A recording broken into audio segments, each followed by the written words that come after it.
नमस्कार, आपका बहुत बहुत स्वागत है हमारी हिंदी की पाठ्य पुस्तक रिमझिम के पाठ 13 हुदहुद को कलगी कैसी मिली के पाठ 2 में। और पाठ 2 में हम इस पाठ के प्रश्न और उनके उत्तर करेंगे। चलिए शुरू करते हैं। हमारा पहला प्रश्न है, हुदहुद को कहीं हजामिन चिड़िया और कहीं पदुबया के नाम से पुकारते हैं, क्यों? हुदहुद को कहीं कहीं हजामिन चिड़िया कहा जाता है और कहीं कहीं पदुबया कहा जाता है। ऐसा उसको क्यों कहा जाता है? तो देखिए, हुदहुद की चोंच नाखून काटने वाली नहरनी से बहुत मिलती है, इसलिए कहीं कहीं इसे हजामिन चिड़िया के नाम से भी पुकारते हैं। और दूब घास में कीड़ा ढूंढने के कारण हमारे देश में कहीं कहीं इसे पदुबया भी कहते हैं। ठीक है, क्लियर है? उसके बाद हमारा ख जो भाग है पहले प्रश्न का, वो है हुदहुद की चोंच पतली, लंबी और तीखी होती है। इस बात को ध्यान में रखकर बताओ कि वे कैसा भोजन खाते होंगे और वे अपनी चोंच से क्या क्या काम ले सकते होंगे। तो देखिए, वे कैसा भोजन खाते होंगे, तो इसका उत्तर क्या होता है कि वे छोटे छोटे कीड़े मकोड़े खाते होंगे। और चोंच से वे क्या क्या काम ले सकते होंगे? तो चोंच से वे जमीन के भीतर छिपे कीड़े मकोड़े ढूंढ निकालते होंगे और दुश्मनों से भी वे अपना बचाव जो है इसी चोंच से करते होंगे। इसी पतली चोंच से जो है वो अपना बचाव दुश्मन पक्षियों से या दुश्मन जानवरों से करते होंगे। उसके बाद है, पाठ में से ऐसे शब्दों की सूची बनाओ जो पक्षियों के लिए इस्तेमाल होते हैं। और आपने उन शब्दों को किस लिस्ट में डालना है? देखिए, जिन नामों को आप जानते थे और जिसका पता आपको पढ़कर चला पाठ को, और जिसके बारे में आप जानना चाहते हो और पता आप कैसे लगाएंगे वो आप देखेंगे। तो देखिए, जो ये पक्षियों से संबंधित चीजें हैं जैसे चोंच, आंखें, अंडे, घोंसला, चहचहाना, पंख, तो ये शब्द जो है हमें पहले से मालूम थे। और कौन कौन से शब्द है ऐसे हैं जो हमें पढ़कर मालूम चले, जैसे हुदहुद है ना, कलगी, ताज, हजामिन, पदुबया, हुप हुप हुप और हुप ऊ। और जानना चाहते हो क्या चीजें जो है पक्षियों के बारे में जानना चाहते हो, जैसे उदाहरण स्वरूप कि अंडे देने के अलावा मादा हुदहुदों के अन्य काम, कि वो क्या काम करते हैं अंडे देने के अलावा, और हुद क्या गिद्ध की तरह लड़ाकू पक्षी है। और आप कहां से ये चीजें पता लगा सकते हो? जैसे अपने शिक्षकों से पूछ के, इंटरनेट से, हुदहुद पक्षियों के बारे में जो किताबें लिखी गई है उसको पढ़कर, और एनसाइक्लोपीडिया जिसमें सभी प्रकार का जो नॉलेज है वो उस बुक में होता है, उसे एनसाइक्लोपीडिया कहते हैं। उस बुक को पढ़कर जो है अपने इस प्रश्न का उत्तर आप प्राप्त कर सकते हैं। उसके बाद प्रश्न नंबर जो हमारा अगला है, पहचाने कैसे। अगर तुम्हें हुदहुद को पहचानने में किसी की मदद करनी है तो तुम उसे कौन सी बातें बताओगे? 4-5 वाक्यों में लिखो। मान लीजिए कोई ऐसा बच्चा है, आपका कोई ऐसा दोस्त है जिसने हुदहुद देखा ही नहीं है और आप उसको मोबाइल की सहायता से भी नहीं दिखा सकते, आप उसको उसका चित्र भी नहीं दिखा सकते, तो आप कैसे हुदहुद को पहचानने में अपने दोस्तों की मदद करेंगे? आप कौन कौन सी बातें अपने दोस्तों को बताएंगे? आपने 4-5 लाइनें लिखनी है हुदहुदों के बारे में, कि उनका आकार, शरीर कैसा होता है, बनावट कैसी होती है, उसके बारे में आपने अपने दोस्तों को बताना है। जैसे कि हुदहुद के सिर पर कलगी होती है और इसका सारा शरीर रंग बिरंगा और चटकीला होता है। पंख काले होते हैं जिन पर मोटी सफेद धारियां बनी होती है। इसकी चोंच पतली, लंबी और तीखी होती है। बोलते समय ये 3 बार हुप हुप हुप सा कुछ कहता है। तो ये आपने हिंट दे दी। अगर आपके दोस्त को पहचानना हो तो वो इन चीज़ों को ध्यान में रखेगा।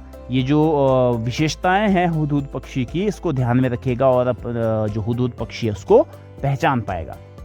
अब कौवे या कबूतर को पहचानने के लिए 4-5 बिंदु लिखो। यह लिखने के लिए तुम्हें इन पक्षियों को कुछ समय तक बहुत गौर से देखना होगा।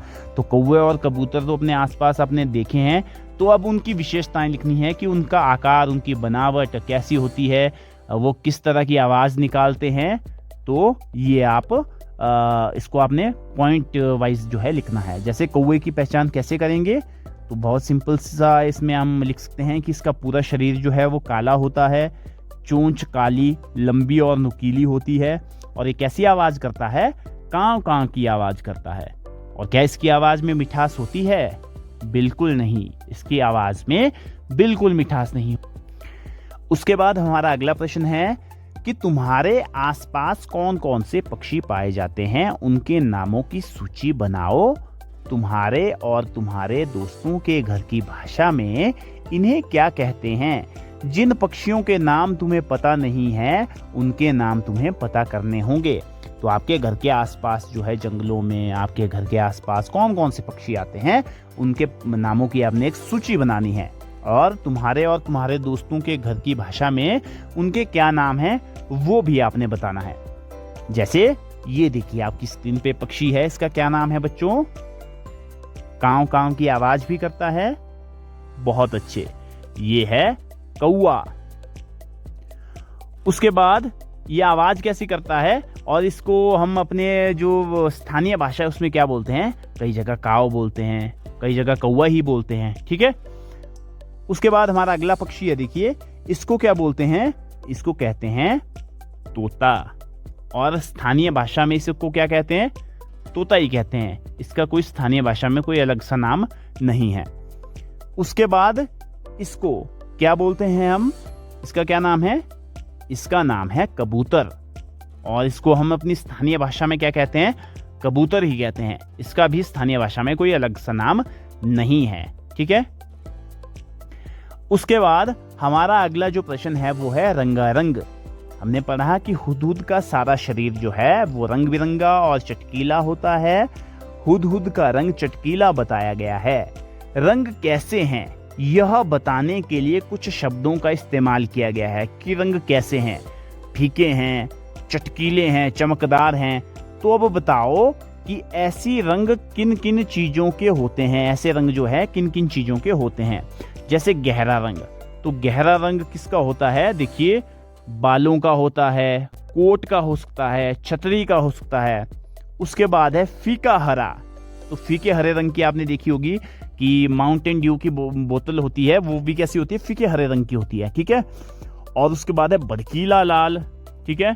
तो चुनरी, पोशाक और सुनहरा पीला जो है, अंगूठी और कंगन जो है सुनहरे पीले रंग के होते हैं।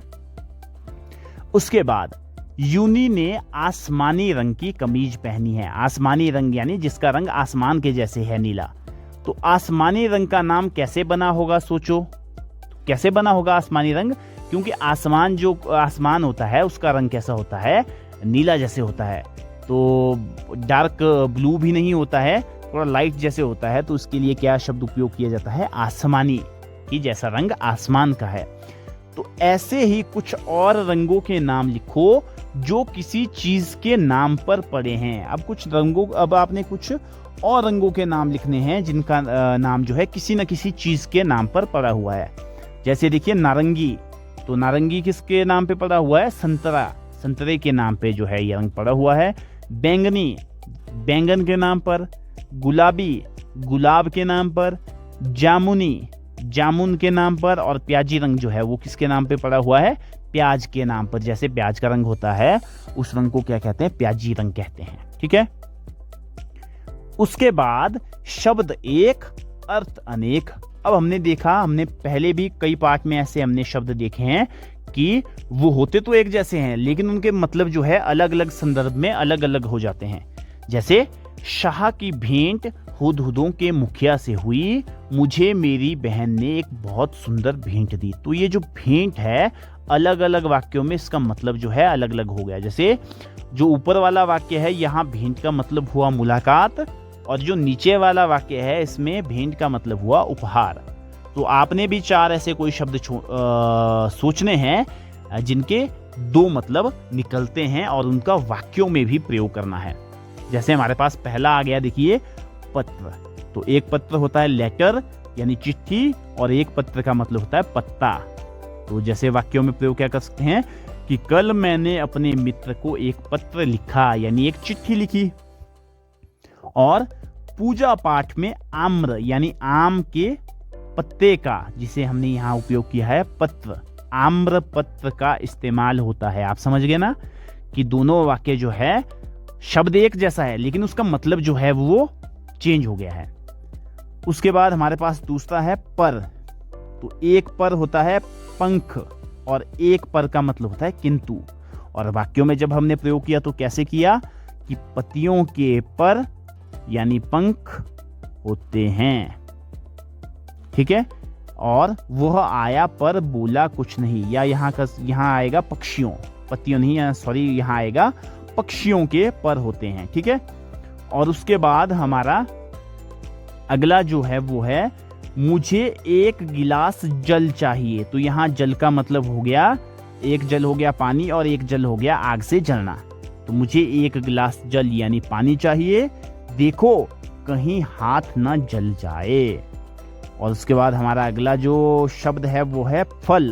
तो एक फल होता है फ्रूट और एक फल होता है परिणाम। जैसे सेब एक पौष्टिक फल है और बुरे काम का फल यानी बुरे काम का जो नतीजा है, परिणाम है, वो बहुत ही बुरा होता है। और उसके बाद हमारा अंतिम जो प्रश्न इस पाठ का है वो है कि हुदहुद एक बहुत ही सुंदर पक्षी है। हुदहुद और पक्षी दोनों को ही हम संज्ञा कहते हैं। तो हुदहुद जो है नाम है पक्षी का और पक्षी भी जो है कैटेगरी है एक जीव जंतुओं की।